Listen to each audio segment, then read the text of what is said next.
네, 안녕하세요. 탑템제약과 박정호 원장입니다. 오늘은 소아 수면 관련 분야의 연구와 진료 그리고 상담 주로 해오신 독보적인 우리 범은경 선생님을 모시고 소아 수면에 대해서 좀 알아볼 건데요.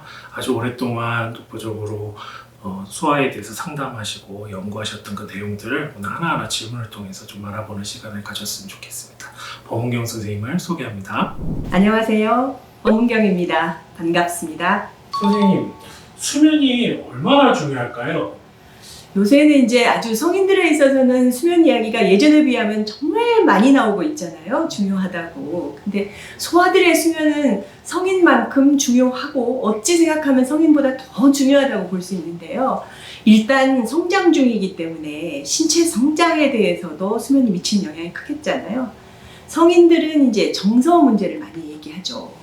그런데 소아는 인지 문제까지도 수면에 되게 영향을 많이 받거든요. 그리고 이제 제가 수면 연구자이자 수면 상담을 하는 사람으로서 소아 수면이 굉장히 중요하다고 생각하는 이유는 이게 가족의 삶에 굉장히 영향을 많이 미치기 때문이에요. 그래서 아이들 수면 문제가 굉장히 오래 지속되는 가족을 보면 부부 상담을 하는 경우도 있고요. 부부가 아주 우울에 굉장히 힘들어하는 경우도 있거든요. 그렇겠네요. 잠이 아이들 특히 인지 학습에 중요하다고 하면 유튜브를 시청하시는 부모들이 매우 관심이 높아지실 것 같은데 인지의 어떤 부분에 문제가 되는지 좀 더 구체적으로 설명해 주실까요? 네, 그 수면에 대해서 이야기할 때 정말 그 부모들은 인지하고 키 얘기하면 가장 관심이 많으신 것 같아요. 인지 부분에 대해서는 일단 잠을 못 자면 집중력이 떨어지겠잖아요. 그러면 학습에 영향이 많이 되겠죠. 두 번째는 기억에도 이게 되게 중요해요. 우리가 잠자는 동안에 이루어지는 일이 학습을 한 것이 임시 저장되었던 해마에서 영구 저장되는 대뇌 피질로 옮겨가는 것이 잠자는 동안에 이루어지는 일이거든요. 그러니까 잠을 못 자면 그만큼 기억에 손해가 되겠죠? 더 어린 나이에도 이건 되게 중요한 것이요. 어린 나이에는 한꺼번에 많은 학습을 한 걸 저장하기가 어려워요. 그래서 낮잠을 여러 번 자게 되죠. 낮잠을 잘 때마다 학습한 것을 조각조각 저장하게 돼서 어린 나이에는 낮잠을 권장하는 만큼 못 자면 그 부분도 학습에 되게 영향을 미치게 되고요. 또 조금 더 자랄수록 인지 중에서도 좀 더 고차원적인 것이 굉장히 잠을 못 자면 손상을 많이 받아요. 여러 단계가 필요한 일이라든지 추상적인 일이라든지. 그래서 여러분 다큐멘터리 잠이라는 거 한번 찾아보시면 재밌을 텐데요. 초등학생들 데리고 가서 실험한 게 있어요. 잠을 충분하게 자게 한 그룹과 잠이 부족하더라도 놀아라고 한 그룹을 비교해 봤을 때 시간이 갈수록 점점 더 고차원적인 인지 과정이 떨어지는 걸 볼 수 있거든요. 맞아요. 잠은 학습이다라는 말이 있잖아요. 그래서 잠을 자고 못 자고는 단순히 예민한 기질을 타고났냐 아니냐 그런 문제가 아니라 더 고차원의 문제일 것 같은데 어떤 문제들이 더 있을까요? 이게 이제 그 수면 상담을 하다 보면 수면이 어차피 기질 아니냐, 잘 자고 못 자는 거는 타고난 거 아니냐 이렇게 말을 하는 분들이 많은데 저희 수면 연구자들이 쓴 책에 보면요. 처음에는 기질의 영향을 많이 받는다고 말할 수 있지만 한 4개월이 지나가면 벌써 양육 태도가 수면을 결정하고 잠을 잘 자면 까다롭게 태어난 아이들도 순해진다고 하거든요. 그래서 기질이 까다로울수록 더 잘 재우는데 많이 노력을 해야 되고 모든 그 수면 문제를 다 기질로는 설명할 수 없고 아이가 자람에 따라서 아이가 까다로운 건 더 수면적으로 집중을 해서 봐야 한다고 생각합니다. 그럼 이번엔 좀 성장통 얘기를 하려고 하는데요. 네. 아이들이 자려고 하면 나 다리가 아프다 울면서 막 주물러 달라고도 하고 또 잠 못 자는 아이들이 있는 것 같아요. 저도 네. 많이 오거든요. 네, 그러시죠. 근데 다친 적도 없고 외상이 있는 것도 아니고 병이라고 할 수도 없고 아이들이 이렇게 양육자들이 겪는 성장통을 호소하는 것이 실제 하는 것인지에 대해서 한번 좀 질문을 드리고 싶습니다. 이 성장통이라는 단어가 대표적으로 그 단어가 가진 어감이 오히려 해결을 방해하는 것 같은 느낌이 드는 단어인데요. 이게 성장통 그러면 성장하는 동안에 겪어내야 하는 것처럼 느껴지잖아요. 그런데 자라나는 아이가 모두가 다 성장통을 겪는 것도 아니고 키가 더 큰 아이가 성장통을 더 심하게 겪는 것도 아니란 말이죠. 그래서 제가 보기에 성장통은 대부분 평발 뭐 이런 부정료를 가지고 있는 경우에 성장통을 훨씬 더 많이 겪는다고 생각하거든요. 원장님도 그런 경우를 많이 보시는 거죠? 전 참 놀랍네요. 소아청소년과 의사들도 부정료를 아주 중요하게 생각하신다는 게. 네, 전에는 소아청소년과 의사들이 이걸 잘 관심이 네. 없는 사람이 많았는데 네. 이제는 뭐 많이들 관심을 가지고 보는 것 같아요. 네. 그런데 이제 이런 그 부정열이 있으면 아무래도 어느 근육이 더 일을 많이 하게 되고 그럼 거기가 피로를 많이 느끼니까 저녁에 많이 아프게 되잖아요. 특히 많이 움직이는 날 더 그럴 테고요. 그러니까 이제 주물러 달라고 하고 많이 잘 안 걸으려고 하고 이런 일들이 생기죠. 그런데 이제 한 가지 더 주의할 게 있는데요. 아이들은 자라면서 이제 꾀가 많아진단 말이에요. 그리고 아이 입장에서 자는 건 정말 재미가 없는 일이잖아요. 어떻게 해서든지 안 자려고 그 가진 핑계를 다 만들어내는 경우가 되게 많아요. 제일 대표적인 것은 이제 말 좀 하기 시작하면 물 먹겠다, 쉬말이 없다, 똥 싸고 싶다. 그래서 제가 흔히 하는 말로 물쉬똥이 변명이다 이렇게 잘 얘기하는데요. 그거 말고도 성장통으로 어느 날 다리가 아파가지고 성장통이라기보다 다리가 아파서 주물러 달라고 했는데 엄마가 주물러 줬더니 기분이 좋아요. 그러면 이제 그 다음에는 잠자기 싫으면 다리 아프다. 어리고. 네, 어리광하고 이제 어떻게든지 잠을 안 잘 꾀를 아픈 걸로 잘 만들어내거든요. 네. 이 부분을 예민하게 잘 대처를 해야 해요. 예. 재활학과적으로도 보면 이제 보통 성장통이나 통증을 반복적으로 호소하는 아이들 보면 낮에 높은 데서 많이 뛰어내리거나 네. 아니면 심하게 자기의 운동 능력을 벗어나는 정도로 운동을 하거나 그래서 물론 아까 말씀드린 기본적인 부정열이 있는 아이들이 그런 문제가 생길 확률이 훨씬 높지만 네. 실제로 보면 높은 곳에서 뛰어내리는 일을 많이 하는 뭐 예를 들면 미끄럼틀이나 이런 데 네. 뛰어내리는 곳은 낮에는 뛰어놀 때는 애들이 엔돌핀이 나오니까 몰라요. 네. 그러다가 그렇게, 이제 밤이 되면 스트레스 네. 호르몬이 안 나오고 네. 감각이 다 이제 불도 꺼지고 여기만 느껴지니까 아프다고 네. 하는 경우가 좀 있는 것 같아요. 네, 그렇겠네요. 네, 그래서 저도 성장통은 성장하는 아이들이 느끼는 통과의례가 아니라 저도 분명한 원인이 있다 이렇게 좀 생각하는 편입니다. 네, 성장통이 수면에 지장을 많이 주면 저에게 상담을 하셔야 하기도 하지만 재활학과 박 원장님께 상의를 하시는 것도 매우 도움이 되겠습니다. 부족합니다. 네, 그러면 이제 수면 무호흡, 수면 중에 코골이나 수면 무호흡이 아이들 성장에 굉장히 큰 영향을 미칠 것 같은데 이런 문제에 대해서는 또 어떻게 생각하시는지요? 네, 그 코골이가 있으면 요즘은 뭐 성인들의 경우에는 코골이도 병이라고 생각하는 경우가 많이 늘어났지만 아이들의 경우에는 얘가 얼마나 피곤했으면 코를 골고 자나 뭐 이렇게 하는 경우들이 많은 것 같아요. 근데 이제 코골이라는 것이 결국 코를 통해서 허파까지 내려가는 도중에 어딘가 길이 좁아져 가지고 공기 흐름이 진동하면서 나타나는 현상이잖아요. 이게 조금 더 심해지면은 수면 무호흡인 거고요. 애들도 꽤 많거든요. 근데 애들은 대부분 그 아데노이드 비대가 원인이 되는 경우가 많죠. 뭐 얼굴에 생김이 문제가 되는 경우도 있지만 아데노이드 비대는 워낙 흔한 경우니까요. 대개 아데노이드가 6세까지는 점점 커지고 편도선염을 앓거나 이런 감염이 됐을 때 아데노이드가 감염이 되면서 같이 커지는 경우가 되게 많잖아요. 물론 뭐 7세쯤 되면 아데노이드 크기가 조금 더 줄어든다고는 하지만 워낙 큰 경우는 그러지도 않을 뿐만 아니라 이미 너무 커가지고 그로 인해서 생기는 문제들은 나중에야 발견한다고 나중에 발견해서 해결해준다 하더라도 그 사이에 생기는 문제를 이미 해결할 수 없다는 얘기죠. 뭐 대표적으로 얼굴 표정이 그 얼굴 근육이 달라지기 때문에 표정이 바뀌는데 그거 나중에 해결할 수 없고요. 또 그 사이에 잠을 못 잤기 때문에 생기는 앞서 말씀드린 학습 문제 이런 것도 나중에야 따라가기는 어려운 것이고요. 그런데 이제 아데노이드 비대가 있는 상태로 그러니까 코를 골거나 수면 무호흡이 있는 상태로 잠을 자는 것은 저희 교과서는 이렇게 얘기하거든요. 밤새 누가 바늘로 찔러대면서 그런 와중에 잠을 자는 것과 똑같다 이렇게 얘기하거든요. 그러니까 잠을 자느라고 숨이 잘 안 쉬어지는데 쉬면서 잠을 자야 되니까 굉장히 에너지를 많이 쓰게 되죠. 그래서 성장에도 매우 지장이 있잖아요.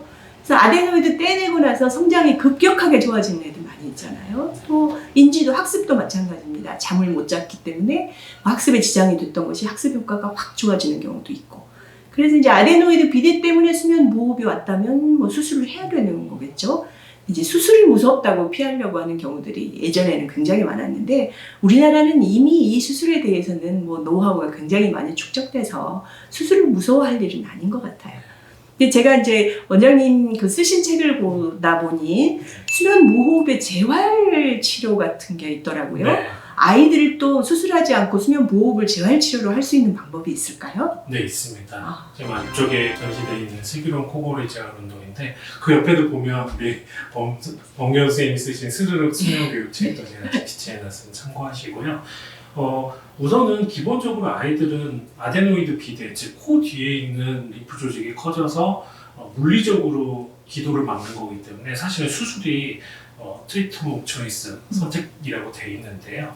문제는 수술을 하기 좀 애매한 경우, 그리고 수술하기 좀 아까운 경우, 그런 경우, 혹은 또 수술을 하고 난다 하더라도 아이들 아까 말씀하신 것처럼 성장하면서 계속 자라잖아요. 그러니까 수술한 구조물이나 근육이 그대로 있는 것이 아니라 자라면서 또 폐쇄가 진행이 되거든요. 그래서 아이들에게는 수술에 대한 대체요법 내지는 수술 후에 재활이나 유지요법을 위해서 코골이 수면 교육, 그 다음에 상기도 근육 강화 훈련을 시킬 수가 있는 거죠. 그래서 자세한 내용은 제가 저 책에도 담았고 저 책에 집에서 보시고 따라할 수 있는 또 동영상을 제가 또 같이 링크를 해드리겠습니다. 그래서 보시고 하시면 큰 도움이 되는데 정말 재밌는 내용은 아까도 제가 말씀드렸는데 그 아이들 수면 무호흡 있는 아이들의 ADHD가 좀 많이 발현, 즉 주의가 좀 산만해지고 과잉 장애가 나타나는 것들이 많은데 그것에 대해서 어떤 이비인후과 그룹이 공부를 해봤더니 스터디를 해봤더니 우리 노인들 치매에서 발생할 때 증가하는 그런 베타 아밀로이드 프로테인이나 프리세널 이런 것들이 실제로 증가하고 아까 말씀하셨던 것처럼 수술을 하거나 치료를 해서 아이가 좋아졌을 때는 그런 것들이 줄어들고 학습 능력도 좋아지고 그래서 이런 것들에 대한 정확한 그런 의학적 근거들이 좀 보이고 있어요. 그리고 또 아까 말씀하셨듯이 아이들이 깊이 잠을 못 자면 항이뇨 호르몬이 안 나와서 이제 아이들이 더 시야가 마렵고 그러다 보니 또 잠을 못 자게 되게 악순환의 연관이기 때문에 숙면을 취하는 것이 정말 그 모든 선순환으로 들어가는 구조를 다 깨버리는 상황이 되기 때문에 정말로 잠이 중요한 것 같습니다. 네, 그 잠을 못 자면 애들 때도 뇌의 퇴행성 변화처럼 온단 말이죠. 그렇죠. 아유, 우리가 네. 그 보통 치매라고 일컫는 그런 네. 변화가 생긴다는 거죠. 네. 제가 또 아이들 중에 하지불안 증후군이라고 자려고 누우면 다리에 몹시 불편한 느낌이 들어서 잠들기가 어려운 아이들도 있고요. 또 성인 여성들에게도 많은 질환이라고 알려져 있는데 아이들에게 이런 질환이 정말 있을까요? 이제 하지불안 증후군 하면 성인 여성들이 정말 치료받고 있는 사람은 제법 많죠. 아이들도 한 2% 정도가 보고되고 있기 때문에 아주 드물다고 보기는 어려운 것 같아요. 그런데 사실 하지불안 증후군은 무슨 피검사로 진단을 한다거나 뭐 뇌파로 진단을 한다거나 이런 게 아니고 증상을 가지고 진단을 하는 것이기 때문에 진단의 정확도가 아주 높다고 보기는 어려워요. 그러나 뭔가 애매하게 다리를 불편해하면서 잠을 잘 못 든다고 한다면 2%의 빈도니까 하지불안 증후군 때문에 그런 것이 아닌가를 생각해 볼 수 있죠. 이제 하지불안 증후군이 의심이 되는 경우는 뭐 치료를 도와줘야 되는데요. 성인들의 경우에는 도파민으로 치료하거든요.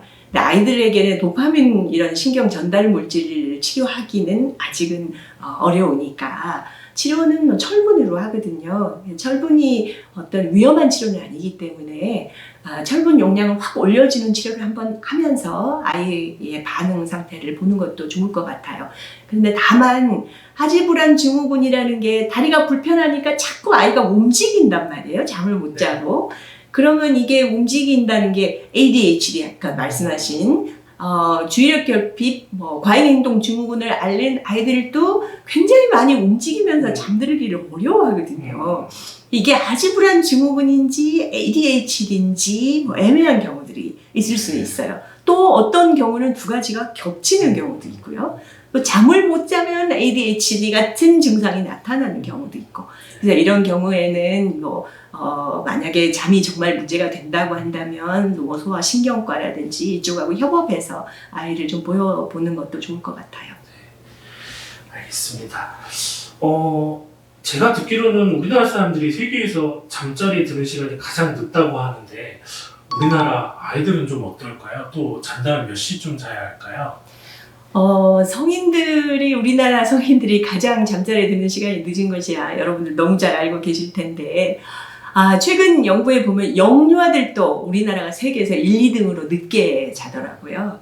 보통 잠은요, 이 수면 주기상, 수면 주기라는 것은 처음 잠들기 시작해서 얕은 잠부터 깊은 잠으로 진행했다가 다시 얕은 잠으로 넘어오고, 이거를 수면 한 주기라고 하는데 밤새 이런 수면 주기를 반복하면서 자거든요. 네. 성인들은 하룻밤에 한 4번에서 5번 정도 주기고, 아이들은 주기가 더 짧으니까 좀 더 많은 주기를 가죠.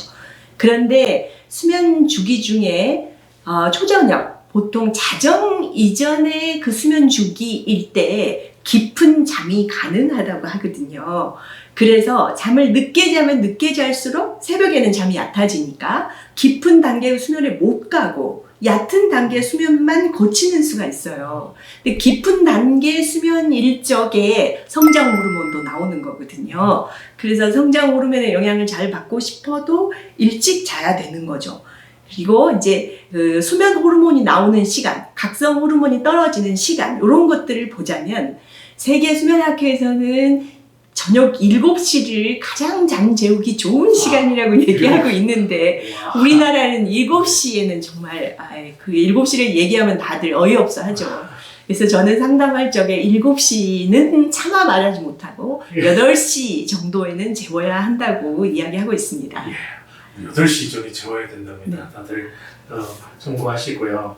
그러면 잠은 언제부터 아이랑 부모랑 따로 자는 게 좋을까요? 네, 그 방 분리에 대한 관심들이 많으신데, 사실 생각해보면 잠은 혼자 자는 게 잘 잘 수 있어요. 아이도 마찬가지거든요. 그래서 방 분리를 해서 재워야 아이 잠이 좋아지는 경우는 되게 많아요. 그런데 서양 영화 같은 거 여러분 보시면 신생아들도 따로 재우잖아요. 네, 맞습니다. 근데 우리나라는 문화가 아주 조금 자랄 때까지 같이 재우는 문화단 말이에요. 근데 이제 최근에는 이게 조금 더 달라지고 있기는 해요. 베이비 모니터라는 거, 아기 침대 옆에 붙이고 그 모니터 그 디바이스나 아니면 핸드폰 같은 걸로 다른 방에서 엄마가 이거 보고 아기 잘 자는가 이걸 확인할 수 있으니까 걱정이 덜 돼서 일찍부터 방 분리를 하는 경우들이 있는 것 같아요. 서양 같은 경우는 이 베이비 모니터가 아주 대표적인 베이비 샤워 때 그 선물 리스트에 들어있는데, 우리나라도 점점 그렇게 되는 것 같아요. 근데 이제 방 분리는 걱정돼서 못 하신다 하더라도 이부자리는 반드시 분리가 되어야 한다. 요거 잊으시면 안 될 것 같고요. 아이하고 좀 멀찌감치 떨어져서 자야 아이가 수면 주기가 바뀌면서 가끔 엥 할 때 반응을 하지 않아야 되거든요. 반응을 하지 않아야 그 다음에 다시 수면 주기 때 또 봐달라고 아이가 다시 우는 일이 없어져요. 그래도 깊은 잠이 가능하단 말이에요. 그래서 이부자리는 신생아 때부터 분리해서 멀찌감치 떨어뜨려야 되고, 방 분리는 가능하다면 6개월에서 12개월 정도를 추천합니다. 제가 이렇게 방 분리 얘기하면 저는 방 분리 안 하고 싶어요. 저를 위해서도 안 하고 싶은데 방 분리를 꼭 해야 되냐고 물어보는 분들이 있거든요.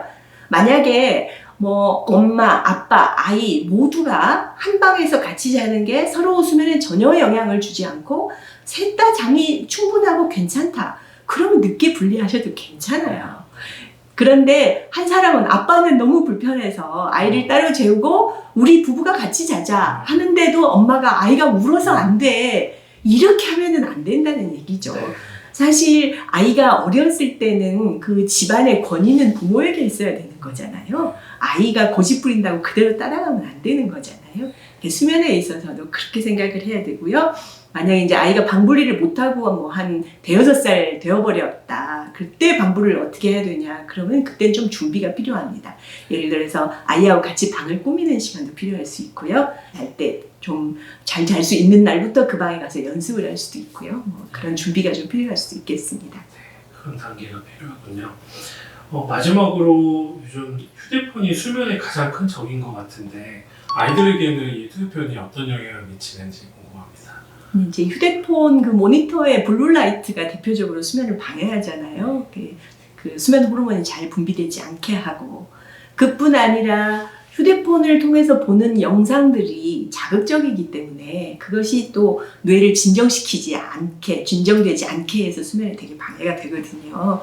그래서 휴대폰은 특히 늦은 오후부터는 사용하지 않아야 되고, 아이들의 경우에는 우리 소아청소년과 의사들은 만 2살까지는 어떤 전자기기도 보여주지 않아야 한다고 얘기하고 있고요. 만 5살까지는 1시간, 5살 이후는 2시간 이렇게 이야기하고 있습니다. 2시간. 네, 휴대폰 매우 연기 조심해요. 마셔야겠습니다. 그러면 또 시간이 길어져서 오늘 여기까지 하는데, 마지막으로 본인 책 한번 들으셔가지고요. 네, 네. 스스로 잘 자는 아기를 위한 네. 스스로 수면교육, 이 책 나머지 내용들은 구매하셔서 한번 읽어보시면 굉장히 큰 도움이 되실 것 네, 같습니다. 제가 한 10여 년 이상 공부한 것을 노하우로 여기 모두 담았습니다. 여러분, 아이들의 수면은 학습시키는 거예요. 네. 저절로 잘 자게 되는 것이 아니고 부모가 일찍부터 학습을 시켜야 아이가 잘 자게 된다는 것을 기억하셨으면 좋겠습니다. 오늘 귀한 시간 내주셔서 감사합니다. 감사합니다. 감사합니다.